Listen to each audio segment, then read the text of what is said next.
We've been basing this art project on the work of Vincent van Gogh, who was born in 1853 in the Netherlands and died in 1890. His most famous painting is called The Starry Night, painted in 1889. The Starry Night is a landscape painting, which is exactly what it sounds like. It's a painting of the land and everything that you'd see when you look at it from a distance. We can think of a landscape in sections. The foreground, things that are closest to us. The middle ground, things that are a medium distance away. The background, where things are farthest away.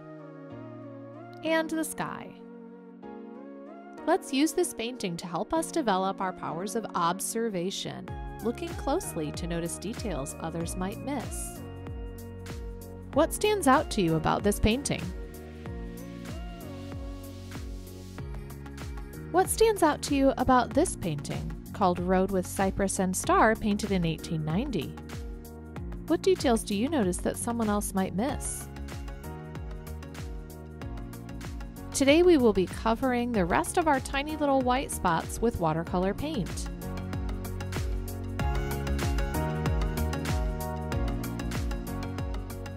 Whether you've chosen to do a sunset or a night sky, the process for watercolor is mostly the same. You'll need a cup of water, a rag, a paintbrush, and your watercolor paints.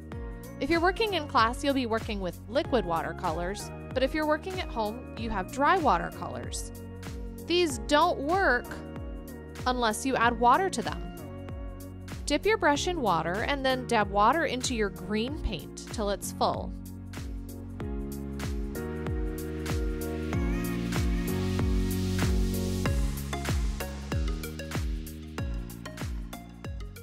Let it sit for a few moments until the water starts to look cloudy, and then stir it up a little bit.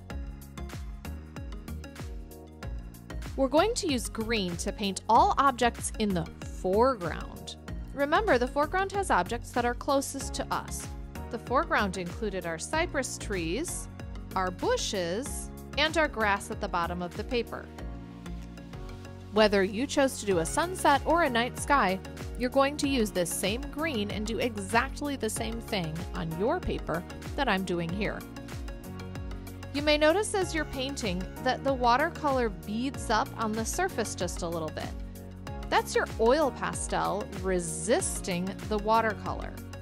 The watercolor paint will only soak into the surface that does not have oil pastel lines.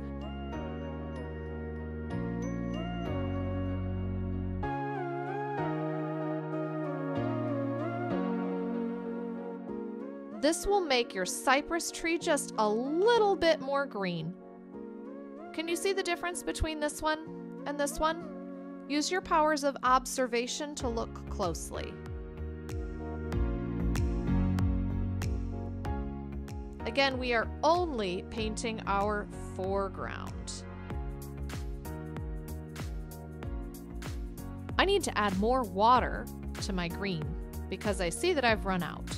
So I'll dip my brush in the water and drop more water into that green well. Let it sit for a moment and then stir it up and continue painting my foreground.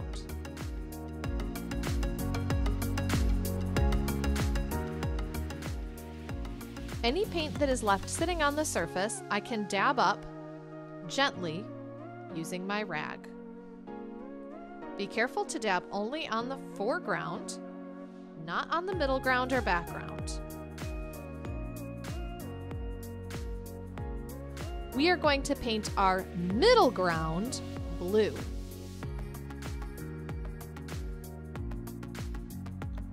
Fill your well with water by dipping your brush in the water and then into the blue paint.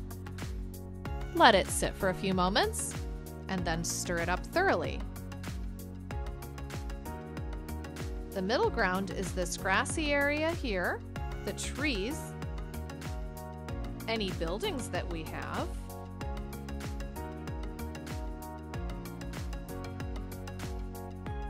and a lake if we had it. I need more water in my paint, so I'll add some and continue painting. Just as we did with the foreground, we're going to take our rag and dab, not smear, to get rid of any extra paint that's sitting on the surface.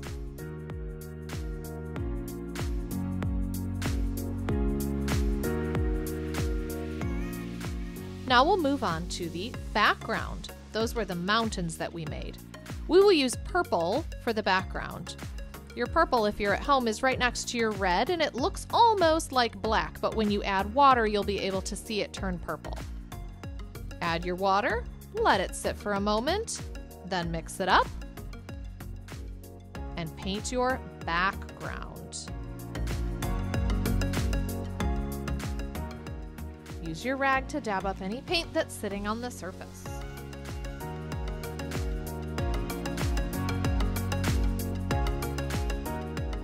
Now it's time for our sky. Paint your sun yellow. If you're working on the night sky, you will also use yellow for your moon and your stars. Use your rag to dab up the extra paint from your moon and stars. For your night sky, you will use blue. Make sure you don't paint over your moon and your stars. You want those to stay nice and bright. Now use your rag to dab up any extra paint that's on the surface of your artwork. If your sky is a sunset, use orange to paint the rest of the sky. Make sure you fill in any white spots that you see.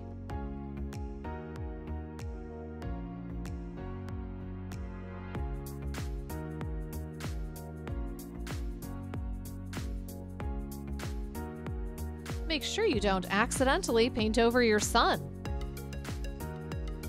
And as we've done before, for our finishing touch, we will dab gently with our rag to get up any paint that's resting on the surface of our artwork.